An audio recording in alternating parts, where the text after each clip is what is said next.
¿Qué tal? ¿Cómo están, estimados alumnos, seguidores de nuestro Facebook? Pues con mucho gusto de presentarles al doctor Edgar Corrales Brenes, quien inicialmente realizó la especialidad de urgencias médico-quirúrgicas y después la subespecialidad de medicina crítica en el Hospital Gea González. En esta ocasión vamos a ver este importante tema, ventilación mecánica, principios básicos y metas de protección al violar en COVID-19. Hemos hablado hasta ahorita un poco sobre vía aérea, sobre medidas de protección. Sin embargo, bueno, aplicar los parámetros ventilatorios en este tipo de pacientes, pues tiene su chiste. El doctor, la verdad es que los temas que son realmente difíciles los explica de manera fácil, pero les sugiero que pongan mucha atención, que apunten, y si hay dudas, con mucho gusto después podrán ponerlas en el chat. Muchísimas gracias, doctor, por la invitación. Platicábamos desde un inicio, antes de esta planeación de la clase, de la necesidad actual que existe de que todos nuestros médicos estemos en el mismo tenor, que es la protección, ayudar a sobrevivir, sobreviviendo y cuidándonos. Y para eso la ventilación mecánica es un pilar fundamental actualmente en COVID-19 y en la época de la pandemia. Definitivamente es un momento para agradecer también a todos nuestros médicos, paramédicos, enfermeras, los médicos que están en primer contacto en el servicio de urgencias y que siguen dando el día a día la consulta con nuestros pacientes. Pues obviamente es un buen momento para agradecerles y decir que esta clase está diseñada para que todos podamos aprender. ¿De acuerdo? Vamos a la siguiente. Actualmente tenemos que hacerlo con nuestro grupo de vulnerabilidad. Hemos quedado bastante claros que la experiencia en Italia, en España, en algunos otros países como Estados Unidos, pues obviamente todos somos vulnerables, pero vemos algunos grupos o hay algunos grupos en los cuales la vulnerabilidad es mucho mayor. Aquellos pacientes que tienen comorbilidades, diabetes, hipertensión, algunas otras enfermedades, y también el extremo de la vida, por arriba de 60 años o menos de 2 años. De hecho, se ha hablado tanto de esto que la razón por la que todos nos quedamos en casa después del trabajo cuando llegamos es para cuidarlos. Siguiente. Cuando hablamos de COVID-19, pues obviamente todos a través de las redes sociales hemos tratado de leer al menos la mayor cantidad de artículos con un sustento académico, a veces con niveles de evidencias variables, pero quiero mostrarles en la siguiente diapositiva algunos puntos importantes que recordar actualmente en esta enfermedad. Obviamente que existen diferentes fenotipos. Lo que hemos visto es que los pacientes llegan básicamente con hipoxemia, dificultad respiratoria y fiebre. La hipoxemia es tan marcada que lo que requieren sus sistemas de alto flujo y sistemas que les puedan ayudar a mejorar esa ventilación alveolar. De hecho, la experiencia en los diferentes fenotipos que se incluyen en los fenotipos que requieren ventilación mecánica es darles ventilación mecánica de una manera temprana. El empeoramiento clínico que se ha visto en estos pacientes en los primeros 5 días o antes es muy marcado. De hecho, nosotros como intensivistas o como médicos en áreas críticas tomamos la relación entre la PaO2, que es la presión arterial de oxígeno, y la fracción inspirada de oxígeno que nosotros les damos. La PaO2 la adquirimos a través de una gasometría arterial. Tomamos la gasometría arterial, vemos la saturación, vemos la PaO2, vemos el equilibrio ácido-base y el componente del equilibrio ácido-base. La mayor parte de ellos presentan hipoxemia, que es la baja cantidad de oxígeno circulante en nuestro sistema. Y esto lo correlacionamos directamente con la FiO2 y eso nos da un parámetro muy importante que se llama la PaO2, FiO2 o el Kirby, que es el que nos hace clasificarlo a los pacientes en qué estado están. Vamos a platicar un poquito más adelante de esto. Obviamente no en todos lados y como recursos pues no tenemos la manera de tener una PaO2 de manera inmediata. Entonces un buen subrogado que en la actualidad se hace bastante mucho más evidente y válido es la relación de la saturación capilar distal y la FiO2. A eso se le conoce como la SAT-FiO2, que tiene una muy buena correlación con la PaO2, FiO2. Es importante que dediquen un poco de tiempo a investigar acerca de esta relación para que puedan tener un subrogado más y poder establecer rápidamente a su paciente. Obviamente la experiencia que se ha generado en esto es que los pacientes, a través de la homogenización de la liberación de oxígeno o la entrega del oxígeno a nivel alveolar, ha sido mucho mejor cuando se prona de forma temprana. Forma temprana hablamos en las primeras horas de que llega el paciente al hospital y en el cual sospechamos que esta fase del SIRA o la fase de la inflamación alveolar está en una fase inflamatoria. Esto lo hago con mucho, lo menciono con mucho énfasis porque algunos pacientes que ya están de forma tardía, pues el beneficio no es tan claro. El estudio más grande es el estudio de Proceva y en la actualidad muchos líderes de opinión, México, el doctor Monares, algunos otros médicos, en Luciano Gatiñón y demás, pues hacen énfasis en que si necesitamos pronar, pues pronemos al paciente que realmente requiera durante la ventilación mecánica. Eso es porque es muy difícil tener el personal necesario para hacer una pronación. Y otra cosa importante es que el tiempo en que nos expongamos más a los pacientes, pues más riesgo de infección tenemos. Entonces, básicamente, pronaremos a aquellos pacientes que sí que podemos pronar, pero masivamente no es una indicación. Otro punto importante es la intubación temprana. Más adelante vamos a ver una gráfica en la cual utilizamos un índice que se llama el índice de ROX. Es un buen método para poder decidir de forma temprana intubar al paciente y pues toma 3 variables sencillas, ahorita vamos a platicar de ellas, y podemos hacerlo rápidamente. Hay que tomar exámenes complementarios y tomar en cuenta esa tormenta o esa liberación de citoquinas que generan una respuesta inflamatoria persistente. Otro punto importante es la microtrombosis. Actualmente y día a día va cambiando, las teorías van cambiando. Obviamente ya es evidente que los pacientes mueren por la inflamación, pero también mueren por microtrombosis. Entonces, estos pacientes tienen que ser cubiertos con lo necesario, en este caso anticoagulación de forma temprana. Y para eso les recomiendo que, para no olvidarlo, utilicen esa mnemotecnia que en la terapia intensiva ocupamos día a día, que se llama FAST-HUG. Y es importante que ustedes den una vistadita a esto para mantener las metas en general de protección en un paciente en estado grave. En la siguiente diapositiva, lo que vamos a ver es los consensos. Por ahí de repente hay ya muchos lineamientos entre el triage de inicio, la valoración inicial. Incluso se menciona que los pacientes que hagamos altamente sospecha, le hagamos un estudio de imagen de extensión y esa es la tomografía axial computarizada. Básicamente lo que buscamos son los hallazgos que se han encontrado, engrosamientos pleurales, algunas consolidaciones subpleurales y por supuesto datos que sugieran como el vidrio despulido o la imagen de cementación a nivel alveolar. Quiero tomar en consideración que ningún estudio tiene una sensibilidad tan específica. Obviamente, si ustedes toman en consideración dímero D, procalcitonina, ferretina, pues esos pacientes van a comprender mucho más su estudio. En la siguiente diapositiva lo que vemos es cómo ha evolucionado en el COVID-19, una atrás, por favor, la del ultrasonido, cómo ha evolucionado esta parte del uso del ultrasonido en los sistemas de urgencias. A veces se vuelve muy difícil técnicamente estar tomando radiografías de forma seriadas, por ejemplo. Se vuelve mucho más difícil porque es mucho más personal en riesgo de exposición.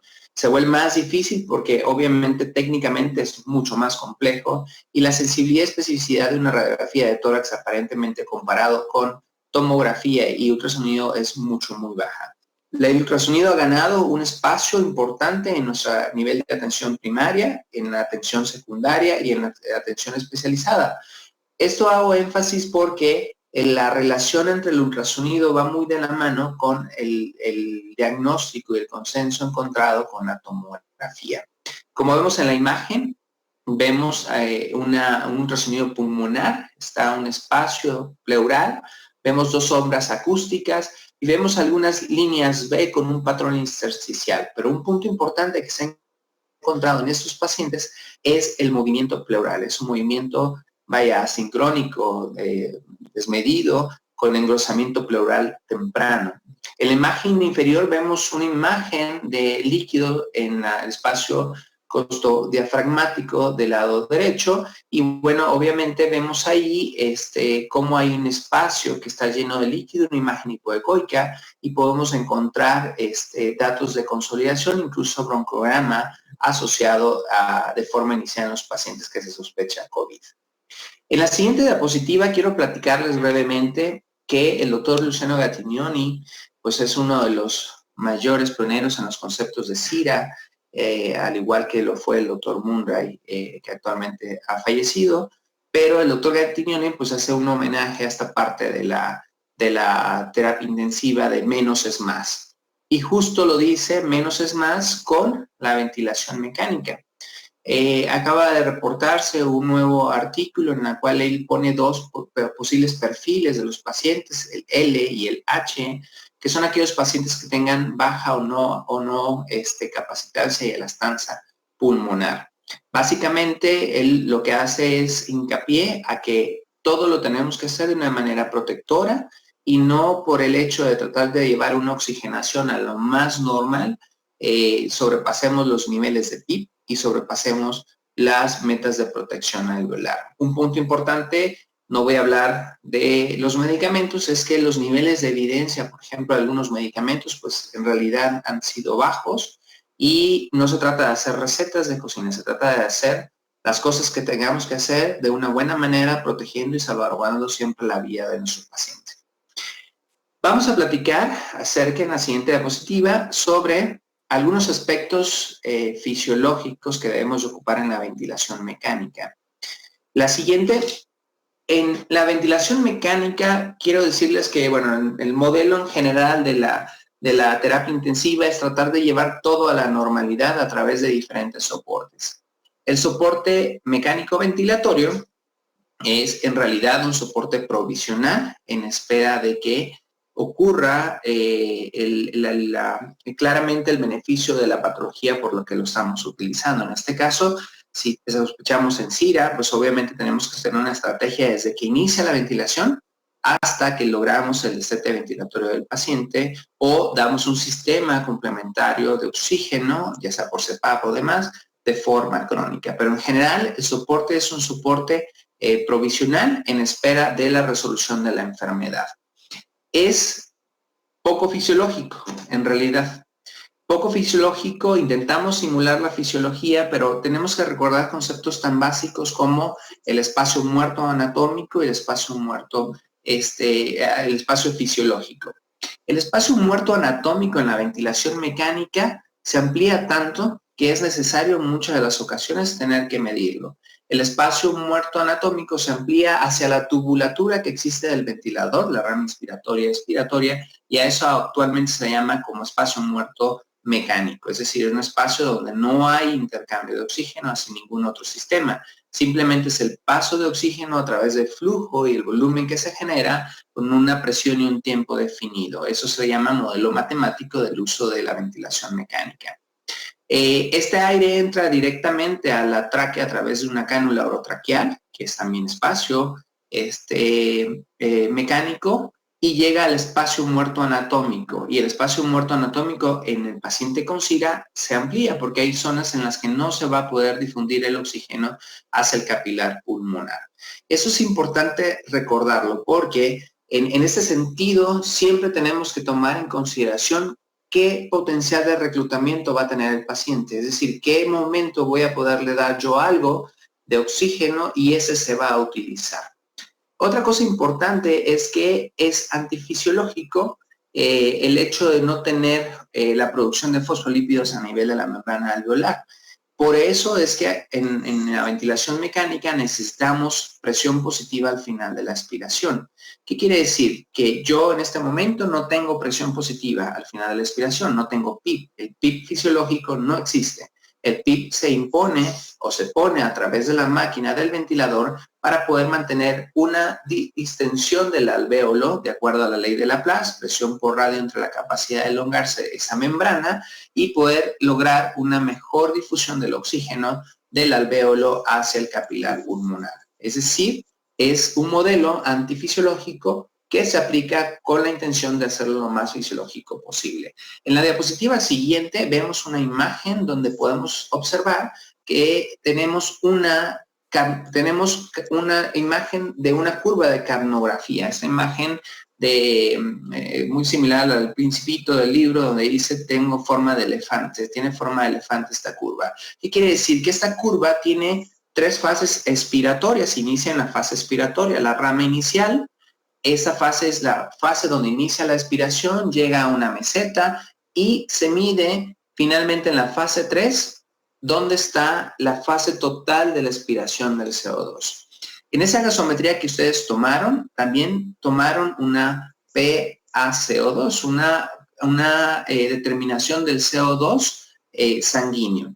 Esto lo hacemos porque no podemos ir directamente al alvéolo y tomar un CO2 en ese momento. Eso es imposible. Entonces, asumimos que hay una diferencia breve o corta entre la capacidad que tengo yo de exhalación y la PaO2. Cuando este se amplía, ocurre mayor espacio muerto en los pacientes. O otra de las opciones es que haya bajo flujo a nivel alveolar del capilar pulmonar y entonces el paciente esté ante un gasto cardíaco bajo. Pues recuerden que una de las metas de la reanimación, por ejemplo, en la compresión es mantener una PEFCO en cierto nivel. También es otra de las metas ver la diferencia de CO2 arterial y venosa para saber y asumir si el gasto cardíaco es adecuado o no es adecuado. Es decir, la determinación del espacio muerto es muy importante. Esta fórmula es sencilla, PaCO menos PeCO entre PaCO. Y esa es la mnemotecnia. Recuerden siempre a PaCO y a PeCO. PaCO menos PeCO entre PaCO. Y esto nos podrá ayudar a determinar el espacio muerto que existe en el paciente. La siguiente diapositiva, vemos cosas que tenemos que recordar al aplicar ventilación mecánica. Primero tenemos que recordar que existe una presión barométrica y que esta presión barométrica cambia a nivel del mar y a nivel de grandes alturas. Por ejemplo, cuando estamos a 2.000, 3.000 metros, esta presión barométrica cambia. Un ejemplo muy claro es la diferencia entre la presión barométrica a nivel del mar, que es de 760 milímetros de mercurio, y la Ciudad de México, que son 585. Esto lo menciono porque entonces la siguiente variable que tenemos que pensar es en la fracción inspirada de oxígeno. La fracción inspirada de oxígeno en ambos lugares es la misma. Lo que cambia es la presión con la que entra esa inspiración de oxígeno directamente al alvéolo, porque las presiones barométricas cambian. Es importante recordar que tenemos algunos otros gases como el CO2 que está en 0.04, el nitrógeno que está alrededor del 76% y otros gases. Del lado izquierdo de la pantalla tenemos un alvéolo y tenemos eso en grande que dice presión inspirada de oxígeno. La presión inspirada de oxígeno es la presión con la que entra el oxígeno al alvéolo. Y esa presión con la que entra el oxígeno al alvéolo en ventilación mecánica es muy necesaria para poder mantener una presión alveolar total conservada y así poder mejorar el gradiente alvéolo arterial. El gradiente alvéolo arterial es la diferencia entre la presión alveolar de oxígeno y la presión arterial de oxígeno que ustedes tomaron a través de una gasometría arterial. Otro punto importante, volvemos nuevamente a la derecha de nuestra pantalla, es recordar las causas que disocian la curva de oximoglobina. Siempre que ustedes vean a un paciente desaturado, piensen en cuáles podrían ser las causas que estén disociando la curva de oximoglobina. Dentro de ellas se incluyen fiebre, hidrogeniones, anemia, hipercapnia. Incluso el bajo flujo podría hacer modificar la curva de la pulsioximetría. Ustedes con una curva de pulsioximetría podrían generar incluso perfiles hemodinámicos para poder tomar decisiones correctas en su paciente. La baja cantidad de oxígeno circulante se le conoce como hipoxemia. El oxígeno entra a través de una presión inspirada de oxígeno hacia el alvéolo y se difunde a través de la membrana alveolocapilar, que es una membrana que mide de 0.2 a 0.3 micras, y este se une al Uber. El Uber es el hematíe en la hemoglobina, 1.34, y se lo lleva a entregar literalmente a la célula para que pueda ser utilizado este oxígeno. Una parte no va en Uber, va disuelto. Es importante reconocer esto porque a este fenómeno, baja cantidad de oxígeno circulante, se le suman los fenómenos que causan trastorno en la ventilación. Y el primero es la hipoventilación. la baja capacidad de driving respiratorio, de comando respiratorio, como en el caso de traumatismo craneoencefálico, algunas intoxicaciones por sedantes y demás, pueden bajar la capacidad que tiene este driving del centro amnéusico y neumotásico de mandar una frecuencia respiratoria y el paciente hacer hipoxemia por hipoventilación. Otra de las causas es que esa membrana está engrosada. Si esta membrana está engrosada, en el caso de enfisema, alguna neuropatía restrictiva, obviamente la capacidad de difusión va a ser mucho menor. La que nos aqueja en COVID es la alteración BQ. La alteración BQ es una alteración ventilación-perfusión y es una alteración derivada inicialmente de la ventilación y que después se vuelve dependiente de la perfusión. Incluso puede haber el siguiente mecanismo que son chons, que son áreas que no están, que están ventiladas pero no están perfundidas, como ocurre en la tromboembolia pulmonar. Y finalmente esta baja de oxígeno tiene un término que se llama hipoxia, que es la baja utilización del oxígeno, independientemente que yo le estoy dando mucho, le estoy dando poco, la célula no puede utilizar el oxígeno. Y este mecanismo se llama hipoxia citopática, que puede también ser generada por hipoxia anémica o por hipoxia cardiovascular. Hipoxia hipóxica es otro de los mecanismos que se generan en los pacientes que no están utilizando de forma correcta este oxígeno. Es por eso que el término o aquel momento en el que se decía vamos a darle un supraaporte, eso no funcionó. Y no funcionó porque depende de algunos mecanismos específicos celulares para poder tener la mejora en la oxigenación. Finalmente, quiero platicarles acerca de que la ventilación mecánica o el modelo matemático toma en cuenta también el efecto muscular que existe en la caja torácica y que cuando yo respiro en la inspiración, la presión pleural se vuelve mucho más negativa, desde -5 a -8, y esto modifica mi retorno venoso. Y esto es importante porque cuando analizamos la interacción corazón-pulmón, tenemos que tomar en consideración siempre que esta presión se va a invertir cuando uso ventilación mecánica. En la siguiente diapositiva vemos este ejemplo de la relación entre la presión positiva y el capilar pulmonar, un fenómeno que ocurre y que modifica la interacción corazón-pulmón, incrementando incluso necesariamente la poscarga del ventrículo derecho. La presión positiva al final de la expiración, ya dijimos, no es fisiológica. ¿Cómo le doy yo presión positiva a un paciente y cómo sé yo que estoy en una muy buena relación? Bueno, primero tengo que determinar cuánto es el PIB, y vamos a verlo en la programación inicial, cuánto es el PIB que el paciente requiere y si tiene potencial o no de reclutamiento. Y si ese PIB no le está haciendo daño. Porque fíjense en la imagen de arriba, donde ven un alvéolo, imagínense un alvéolo dilatado por exceso de PIB. La relación entre el alvéolo y el capilar se pierde. Alguien nos hizo muy perfectos y resulta ser que cuando esto sucede, el capilar entiende de que no tiene oxígeno y hace vasoconstricción hipóxica. La vasoconstricción hipóxica de forma inicial puede ser muy deletérea para el ventrículo derecho, ya que el ventrículo derecho tiene que intentar vencer esa presión hacia el capilar y esto hace que su poscarga se incremente, modificando el retorno venoso. Pero más allá de esto es que la membrana está un poco rígida alveolar al ponerle presión positiva. Si yo le doy demasiada presión positiva, puedo causar ruptura alveolar, puedo generar lesión por cizallamiento. Sube, baja el PIB y en ese momento hay más inflamación. Y eso se le conoce como DILI o como de las causas asociadas a lesión pulmonar de la ventilación mecánica, biotrauma, volutrauma, telectrauma y barotrauma. También puede ser que el PIB arbitrariamente sea puesto muy bajo y esta respuesta hace exactamente lo mismo. En algún momento la relación entre el alvéolo y el flujo capilar obviamente se va a alterar y va a generar mayor modificación tanto en el capilar como en la hemodinamia del paciente. En la siguiente diapositiva lo que vemos es justo esto. La diferencia entre la presión pleural y la presión transpulmonar. 1 centímetro de diferencia en cambio de centímetros de agua en cambios de la presión transpleural, pues obviamente causa alrededor del ingreso de 200 mililitros. Cuando la presión es tan alta, obviamente con esta relación del capilar pulmonar va a modificar la hemodinamia del paciente.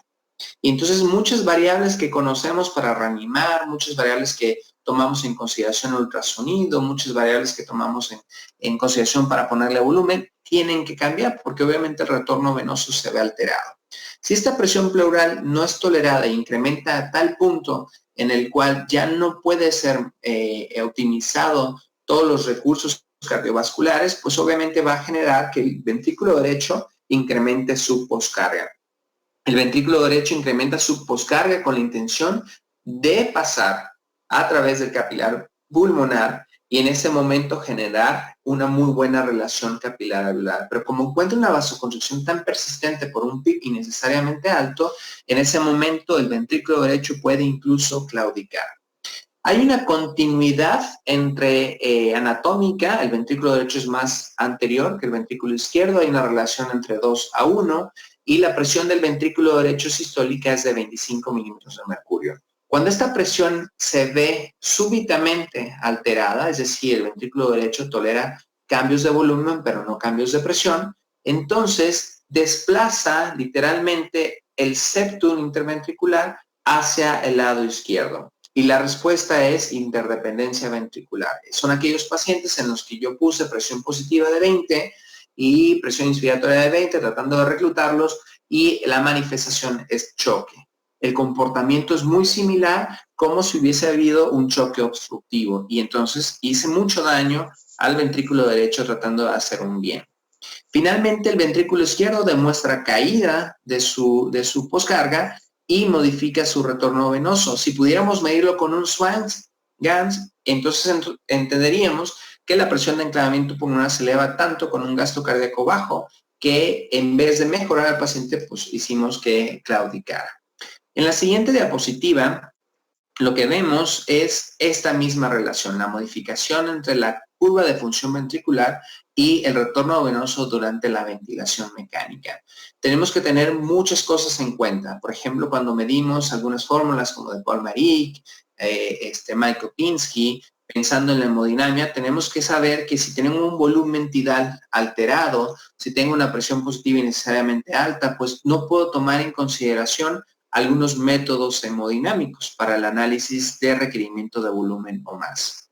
La siguiente diapositiva intentamos ejemplificar los 4 estudios más grandes, al menos hasta ahora, antes de COVID, de cómo proteger al ventrículo derecho y cómo mejorar la oxigenación. Del lado izquierdo de la pantalla vemos cómo existe este potencial de reclutamiento y cómo haciendo una modificación innecesaria puedo modificar tanto la presión del ventrículo derecho. Aquí preguntábamos todos, bueno, necesita 15 de PIB, pero le estoy dando en la torre literalmente al ventrículo derecho. ¿Qué debo de hacer? En ese momento, yo prono para proteger al ventrículo derecho. Cuando yo prono, trato de homogeneizar las áreas alveolares y el potencial de reclutamiento que tiene el paciente para tratar de mejorar esa relación ventilación-perfusión. Cuando yo prono, el ventrículo derecho puede lograr disminuir su poscarga y mejorar esta relación entre la presión del ventrículo derecho ejercida hacia el ventrículo izquierdo. Cuando yo prono, trato de agarrar aquellas áreas como el lóbulo posterior inferior del lado derecho para homogeneizar mucho más la capacidad que tenga para transmitir ese oxígeno desde el alvéolo hasta el capilar. Tengo una imagen en la parte de abajo que hicieron actualmente un grupo mexicano bastante notable en Critical Care y que además fue postulado también por los análisis de medicina intensiva, en la cual usaban alto flujo en los pacientes despiertos y la oxigenación mejoraba.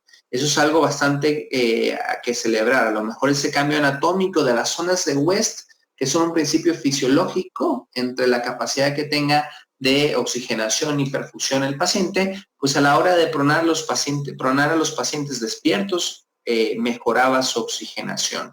Y es probable que esto sea una nueva puerta a la unidad de cuidados intensivos para hacer cosas buenas en pacientes de forma temprana.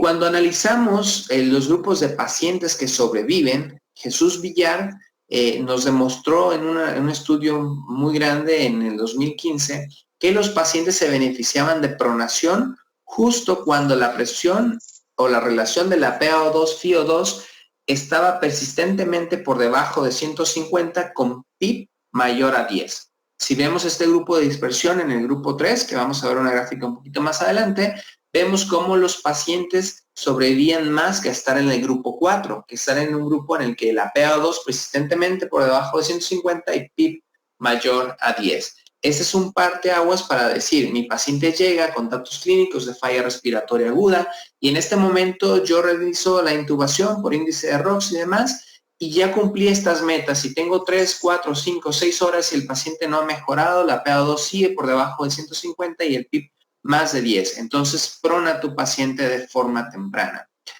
Quiero comentarles que Berlín en el 2012 hizo esta clasificación de SIRA moderado, SIRA severo, moderado y leve, comenzando de una relación de la PaO2-FiO2. También se hizo una clasificación, que es la clasificación de Kihali en el 2016, con esta relación que les comentaba al inicio, saturación FiO2. Se los dejo para que ustedes puedan revisarlo con calma y puedan analizar cada uno de los artículos que estamos comentando. En la siguiente diapositiva, brevemente, comentaremos.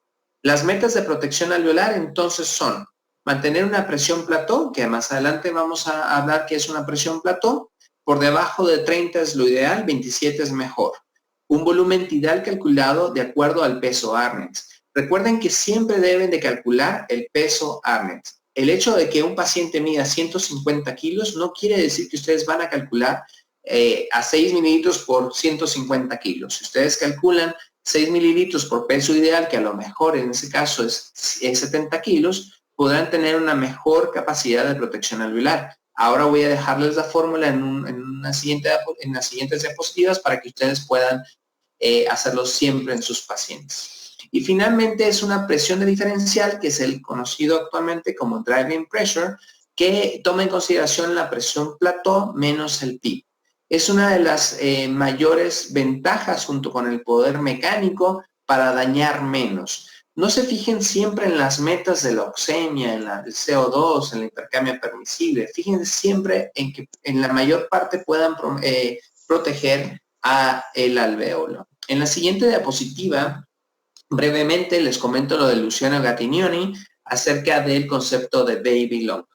El baby lung obviamente hace una ejemplificación de la pobre disensibilidad. Actualmente este artículo va a ser modificado probablemente por la nueva publicación del perfil L y el perfil H de los fenotipos en COVID. Siguiente. Esa es la fórmula, por favor, anótenla, si pueden imprimirla, sería genial. Todos los inhaloterapeutas o los de terapia respiratoria usualmente la traen, ya es algo más común que estemos midiendo a los pacientes con una longitud específica y calculando el peso predicho de los pacientes. La siguiente diapositiva, brevemente platicaré que Berlín, uno de los grandes aportes que da es que siempre debes de descartar en los pacientes que tengas edema intersticial relacionado con algunas otras causas, por ejemplo, falla cardiovascular. Actualmente los médicos en urgencias, los médicos en primer contacto, nosotros en la unidad de cuidados intensivos, pues obviamente a las 3 de la mañana no tenemos esa posibilidad, ojalá que todos la tuviéramos, de tener servicio de ecocardiografía. El advenimiento de algunos conceptos como el POCUS, como el Roche, como algunos otros protocolos, nos ayudan a determinar si este edema intersticial pensando en el agua intersticial vascular, puede ser de origen cardiovascular o no. Tomen en consideración este concepto y aplíquenlo en la actualidad. También es importante de que se ubiquen en esto de la presión barométrica. Siempre, y lo pongo resaltado en un recuadro azul, siempre deben de ajustarlo la relación PaO2-FiO2 a la presión barométrica. Si no, prácticamente todos los pacientes que no estén fuera de esta ventana tendrán una relación baja y podrán clasificarlos incluso erróneamente. La siguiente diapositiva, nos enfocamos rápidamente, vamos a avanzar 2 más. En el grupo de Jesús Villar, una más. Jesús Villar en cuanto a la mortalidad. tomen en consideración que todo paciente que tenga una relación PA2-FiO2 por debajo de 150 y un PIB más de 10, deben de considerar pronarlo de forma temprana, que es el grupo que se vio más beneficiado en esta intervención. La siguiente.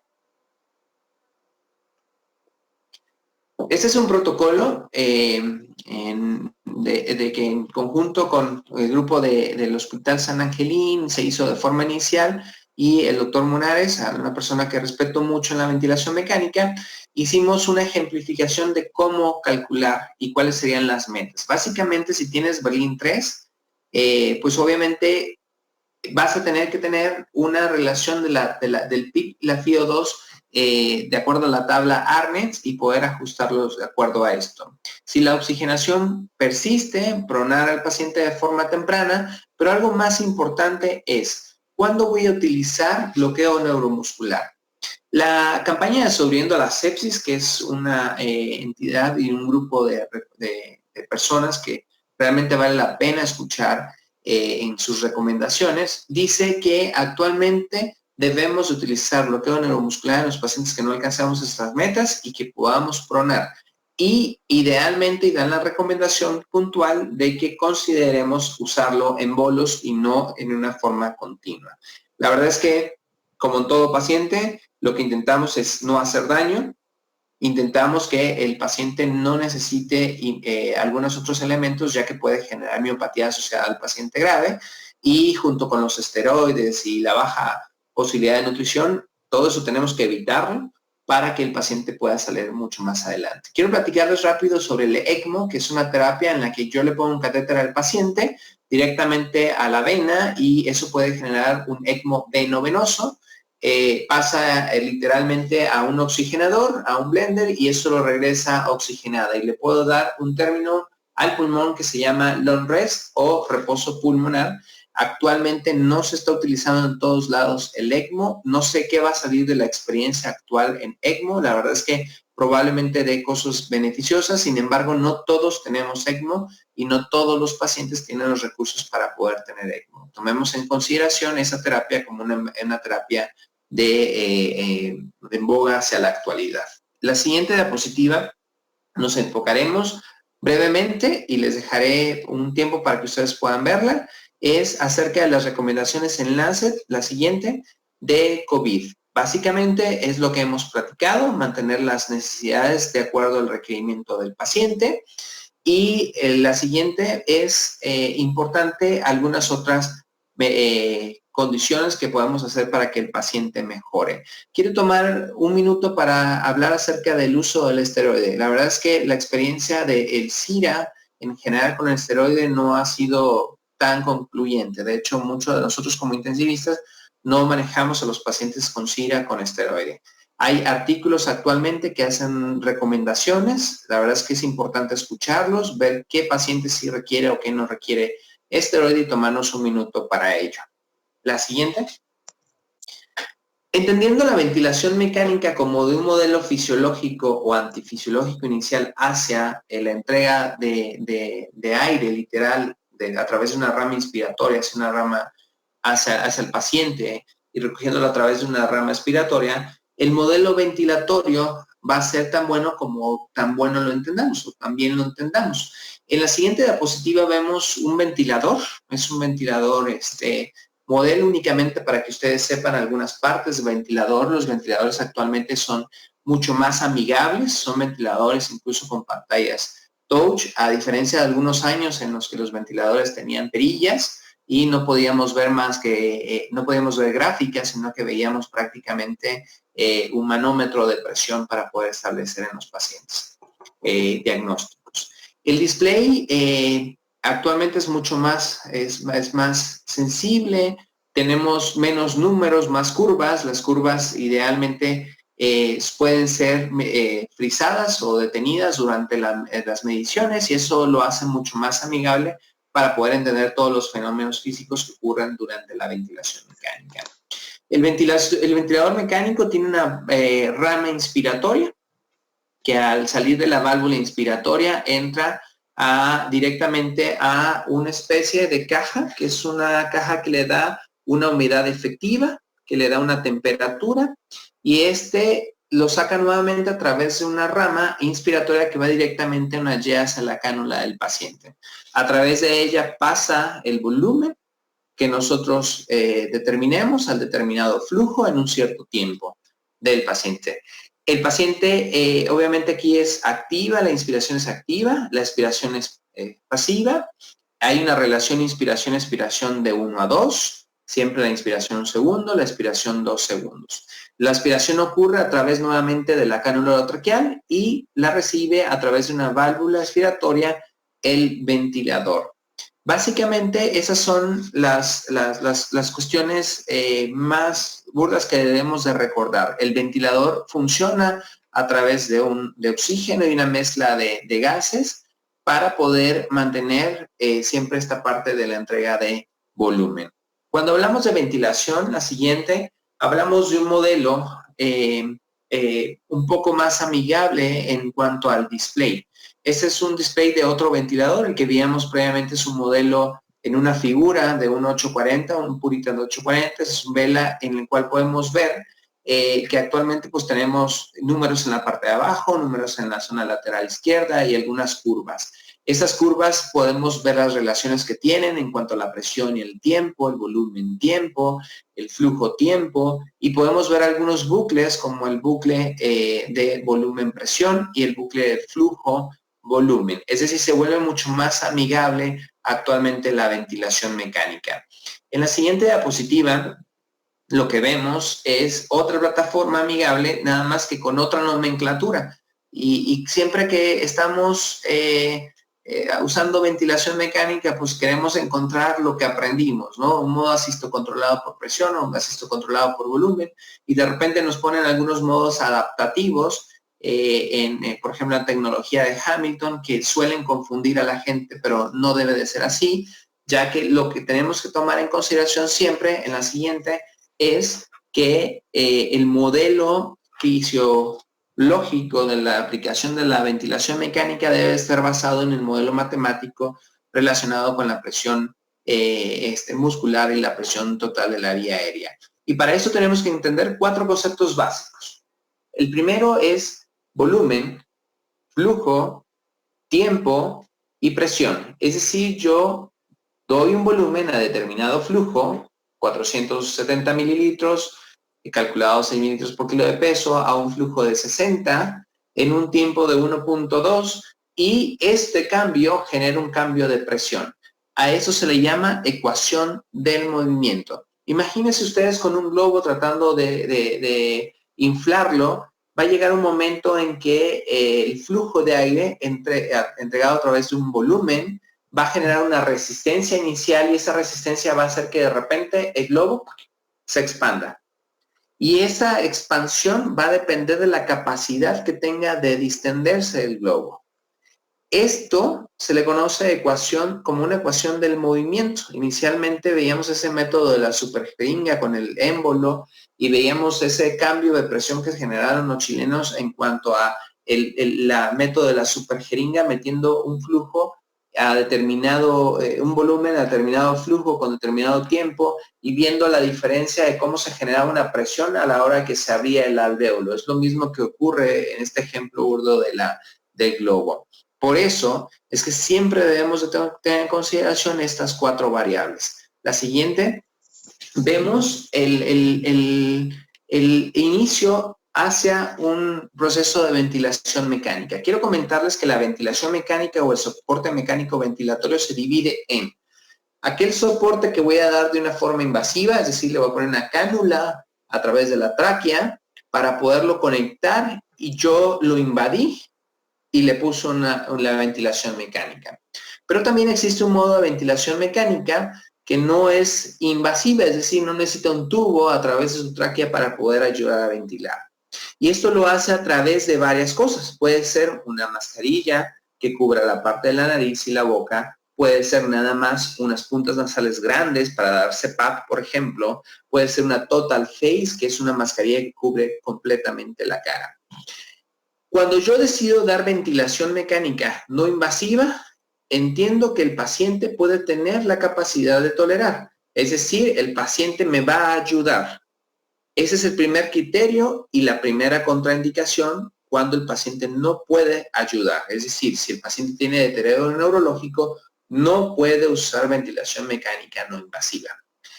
¿Cuándo voy a utilizar ventilación mecánica no invasiva? Cuando yo quiera mejorar la ventilación alveolar. Esa es la definición del inicio de la ventilación no invasiva.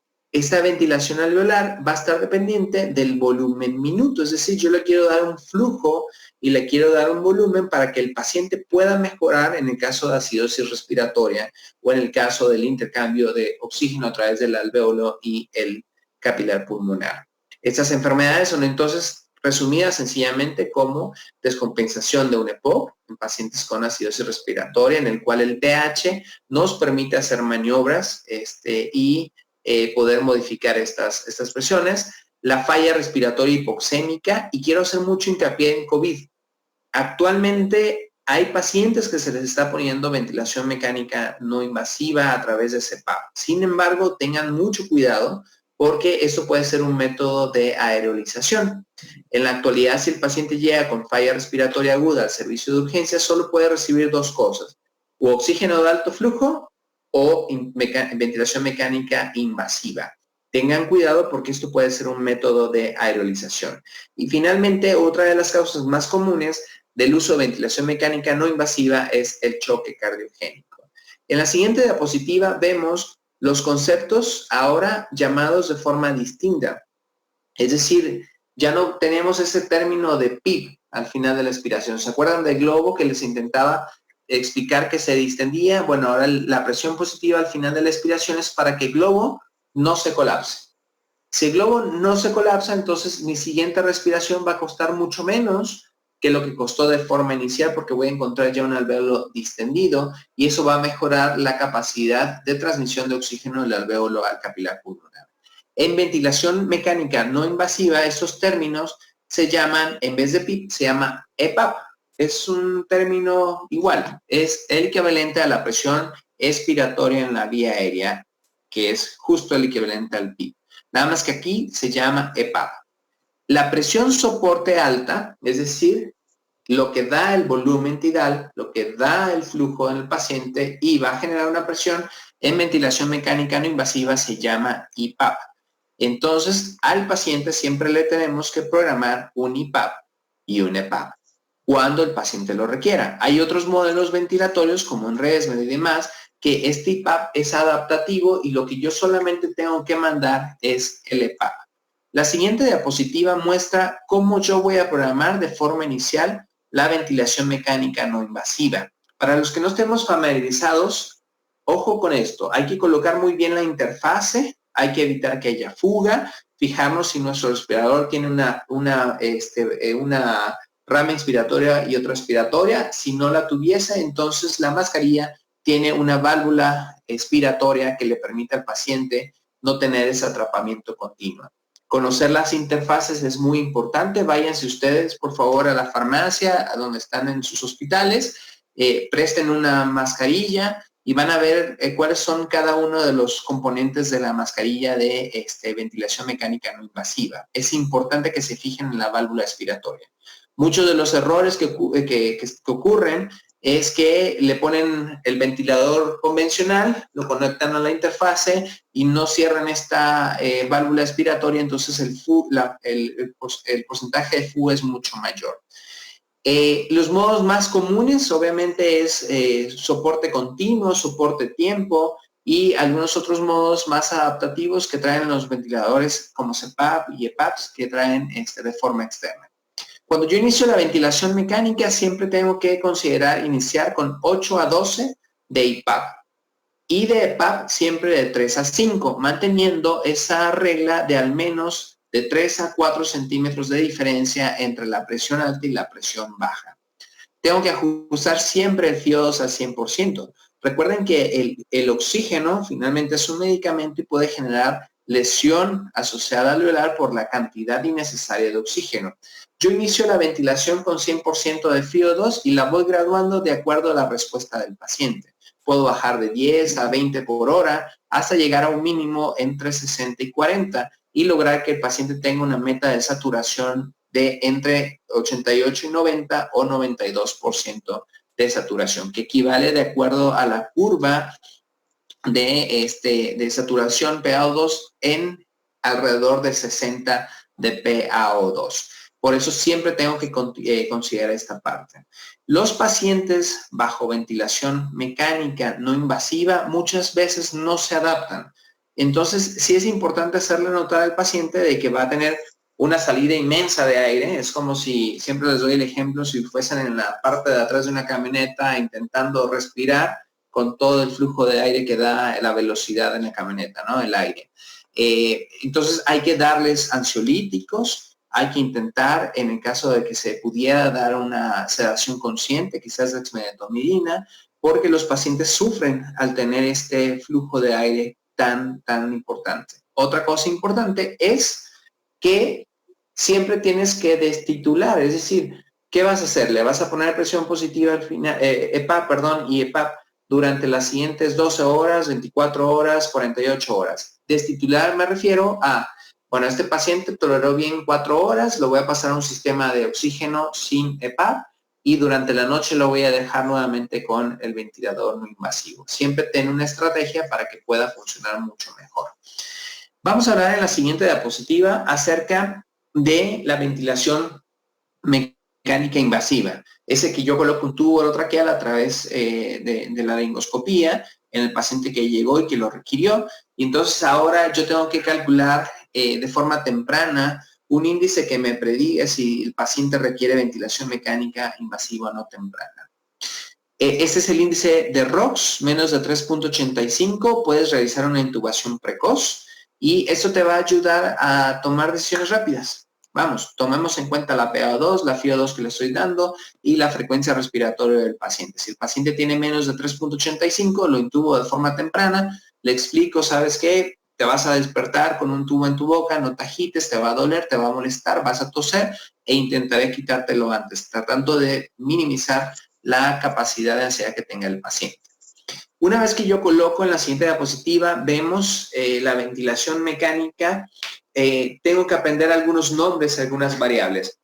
La ventilación mecánica justo a veces es sencilla de entender por eso, porque es mecánica. Y tomo en cuenta estas 4 consideraciones en la ecuación del movimiento. Entonces, los modos ventilatorios, tiene un modo ventilatorio de acuerdo a la variable que va a iniciar, que va a ciclar, que va a dar un límite a la ventilación mecánica. Ya vemos estos nombres iniciales, que es ciclado, límite y disparo, es decir, el trigger. ¿Quién abre esa válvula inspiratoria cuando el paciente pueda ser asistido en la siguiente ventilación? Lo más común, o los modos ventilatorios más comunes son 2. El modo controlado, asistocontrolado por volumen, y el modo asistocontrolado por presión. Y va a tener una secuencia respiratoria, que pueden ser 3. El modo en el cual yo le voy a dar una forma continua de asistencia, el modo en que yo le puedo dar una forma intermitente y el modo en el que yo le puedo dar una presión soporte continua durante la ventilación. Y esto me va a dar una meta en la ventilación mecánica. A todo esto se le conoce como modo. Vamos a ver en la siguiente diapositiva estos términos. Presión, ciclado, perdón, límite y trigger. ¿Qué es el trigger? El trigger es quien abre la válvula inspiratoria. Ese trigger puede ser determinado por presión o puede ser determinado por flujo. El trigger es necesario siempre ajustarlo de acuerdo a los requerimientos que querramos con el paciente. Es innecesario poner un trigger alto en un paciente que no querramos que tenga respuesta espontánea. Al contrario, todos quisiéramos que el paciente, en cuanto lo intubo, como es un método de soporte provisional, tengo que tener una estrategia para despertarlo y quitarle el tubo, ¿verdad? Todos quisiéramos que los modos sean completamente asistidos y no solamente controlados. Asistidos me refiero a que el paciente tenga esa capacidad de respirar, se abre la válvula inspiratoria, se asiste por el ventilador. El siguiente término es el límite. ¿Quién limita específicamente durante el proceso de la inspiración? Y el ciclado es quien termina este proceso. En los modos controlados por presión y por volumen, estos van a variar. El modo controlado por volumen es un modo ciclado por el volumen, es decir, yo le doy el volumen que quiero, pero lo doy a determinado flujo. Quien cicla el modo controlado por volumen es el volumen y quien lo limita es el flujo. Es decir, yo le digo, entrega 470 a 60 litros y entonces en ese momento se termina el límite y se cicla, finaliza la respiración de la parte inspiratoria del paciente. Límite y ciclado. El caso contrario del modo controlado por presión.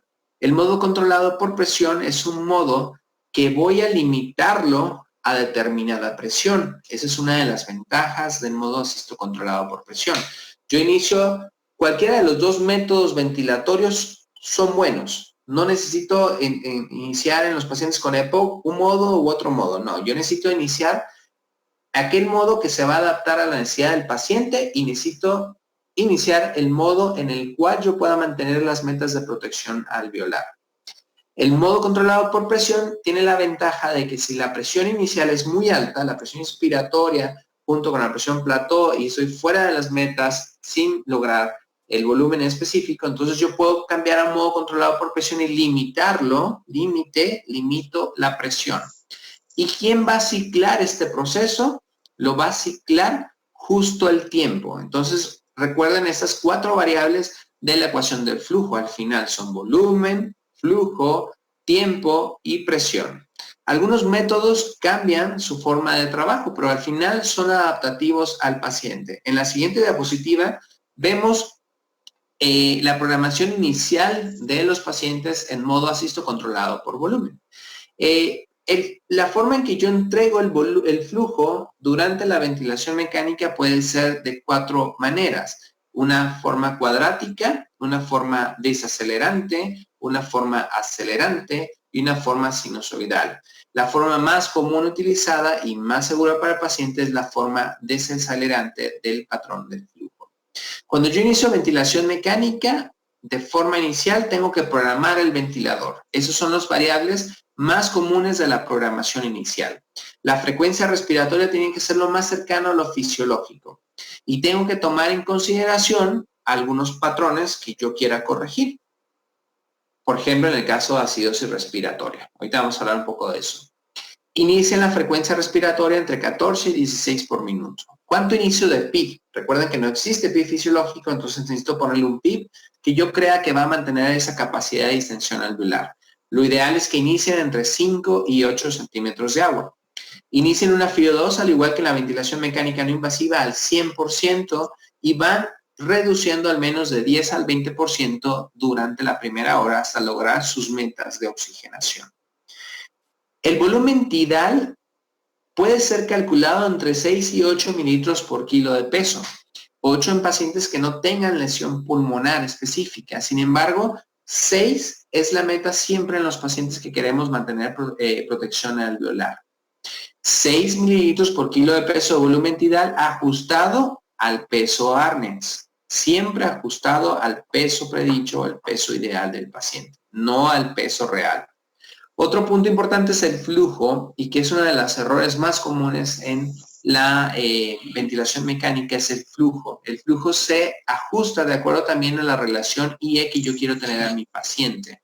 Nunca debo de tenerlo con flujos tan bajos porque puede ser mucho más deletérea al paciente. La siguiente, vemos la programación inicial, pero en ventilación asisto controlada por presión. Aquí el volumen va a ser totalmente variable.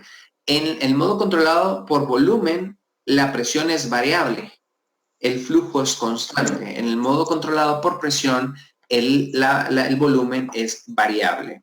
Es decir, yo limito una presión, que es la presión alta o la presión inspiratoria, que debe ser al menos entre 12 y 15, y la ajusto para tener el volumen tidal que yo requiera con mi paciente, a diferencia del volumen del modo controlado por volumen.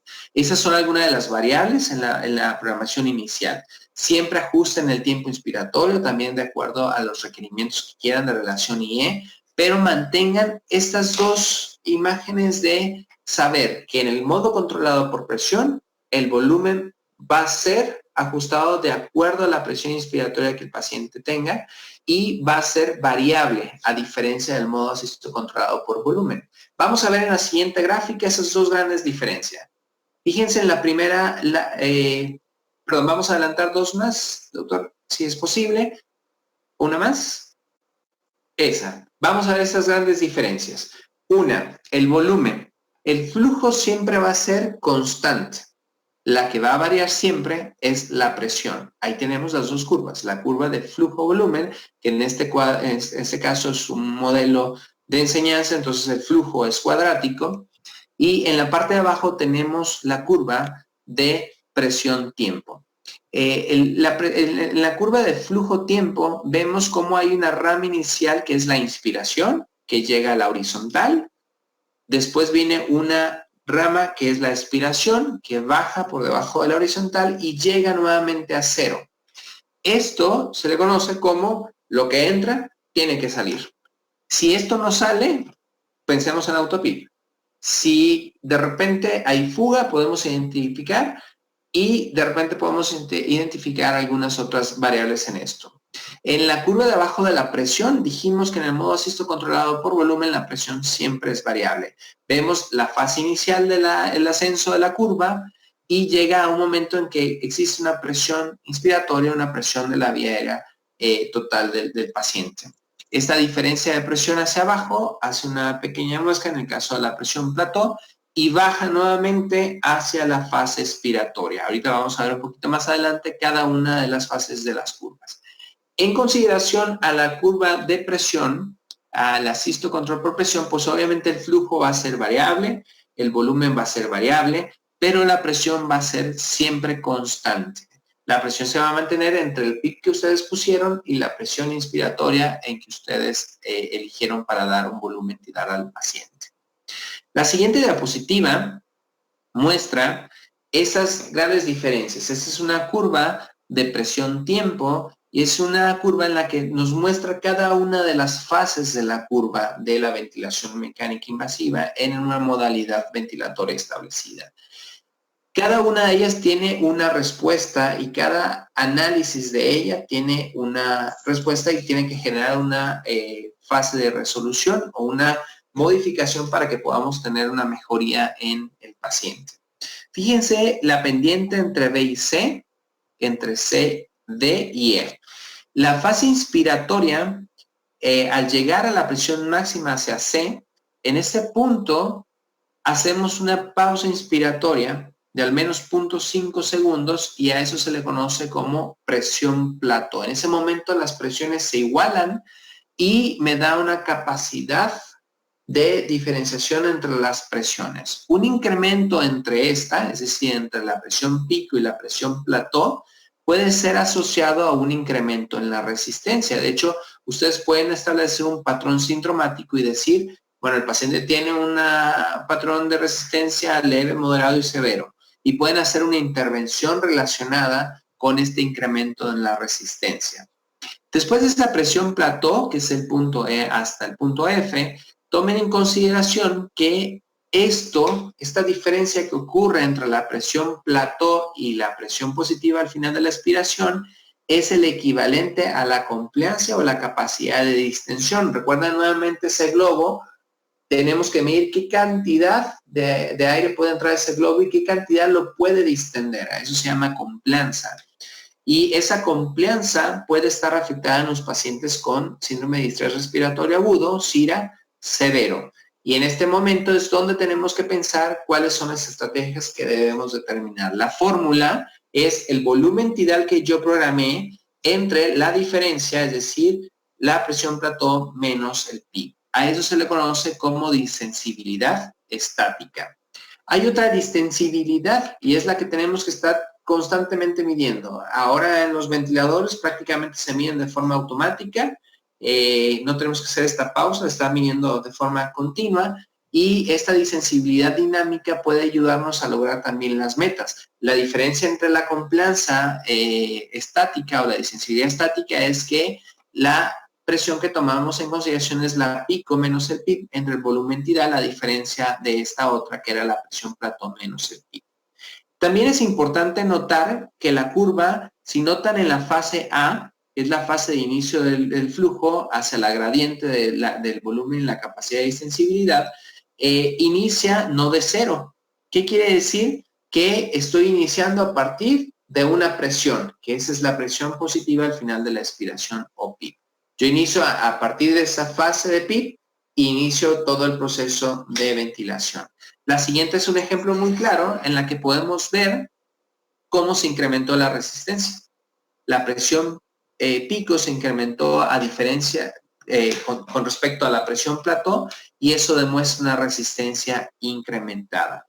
En la siguiente diapositiva, lo que podemos analizar es una curva de flujo-tiempo.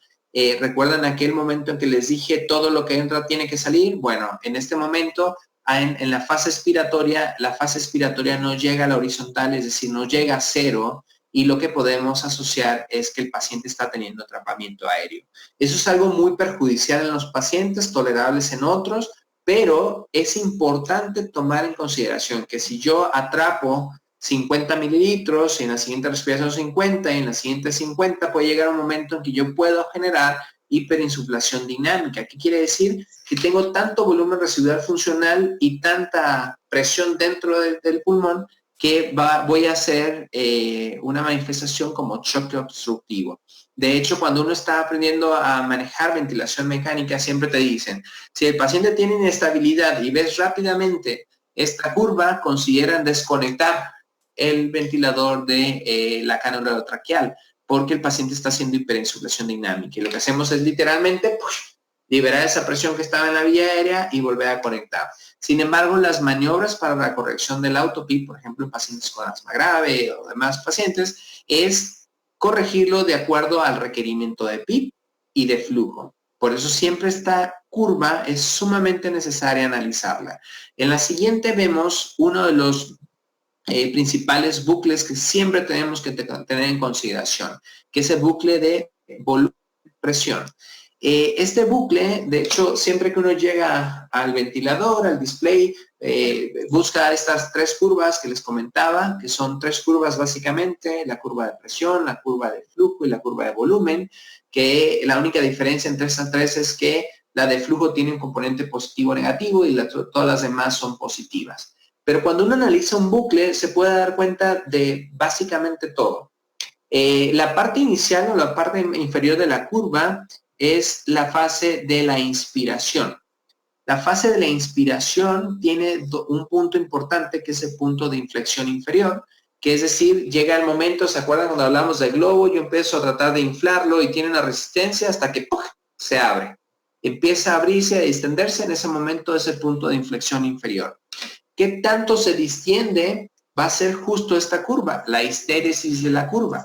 Esta curva debe estar siempre a 45 grados, tener un plano ejemplificado sin sobredistensión ni incremento de presión, y debe tener un punto de inflexión superior, en el cual ya se infló tanto el globo, es decir, ya el alvéolo está tan distendido que ya no tiene, aunque meta más presión, capacidad de distenderse, y en ese momento inicia la expiración programada por el tiempo que nosotros le dimos. Esta curva es tan importante que si yo de inicio llego, la reviso, veo que la curva se aplanó hacia el eje de las X, quiere decir que está generando tanta presión, pero no está ganando volumen el paciente. Tiene un comportamiento restrictivo importante. O en el caso de que la curva se vaya hacia el eje de las Y, se vuelva más vertical, en este momento el paciente tiene, con menos presión, agarra demasiado volumen.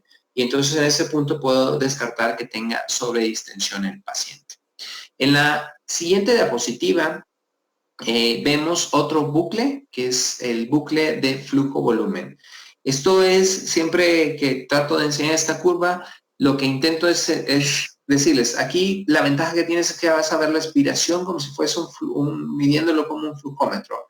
Y aquí lo importante es que en esta va en sentido de las manecillas de reloj, a diferencia de todas las demás, la inspiración y expiración siempre van en sentido contrario a las manecillas de reloj. Aquí va a favor de las manecillas de reloj y la hace mucho más fácil de entender.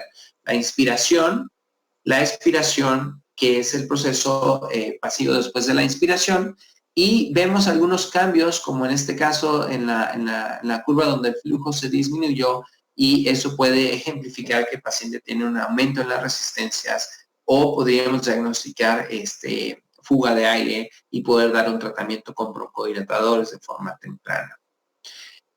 Siguiente. Finalmente, la ventilación mecánica va a ser, lleva un proceso de análisis, un proceso de entrenamiento. Esta clase se pretende enseñar los modos más básicos de ventilación mecánica, invasiva y no invasiva. Actualmente el APRV, igual como lo hizo en el momento de la influenza, tiene bastante particularidades propias del sistema de análisis que debería ser en algún otro momento, pero quiero comentarles que sí es importante que ustedes revisen APRV y los métodos espontáneos para que podamos entender un poco más acerca de la ventilación.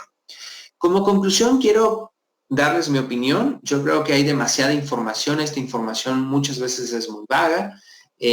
Son experiencias que se están generando, pero es lo único que tenemos. Yo sigo mucho a las recomendaciones de los grupos de trabajo, que finalmente son los líderes de opinión en este punto, la OMS, la OPS, la CDC, y grupos de trabajo, tanto como la Sociedad de Medicina Crítica Europea y la Sociedad de Medicina Crítica americana. Sigan a Sepsis COVID, la verdad es que si han tenido la opción de leerlo, la oportunidad de leerlo, la verdad es que están muy bonitas las recomendaciones. Yo como médico de urgencias y médico intensivista siempre sigo las metas de reanimación de acuerdo a las guías de sobreviviendo a la sepsis. La ventilación mecánica protectora, y tiene una estrategia para la ventilación mecánica, y prona en el caso de que tú creas que sea prudente hacerlo, pero no te expongas tanto a el manejo con el paciente de COVID. Ten mucho cuidado. La siguiente diapositiva es nada más para agradecerles y tomar en consideración que actualmente pues es un momento en el que tenemos que tener mucha cautela y cuidado de los pacientes. Siguiente. Les dejo mi información personal en las siguientes dos diapositivas. Algunas veces nos toca enseñar, pero siempre nos toca aprender. Tenemos este diplomado en AFEM. La verdad es que estamos a sus órdenes. Las dudas que tengan y comentarios los agradecería muchísimo.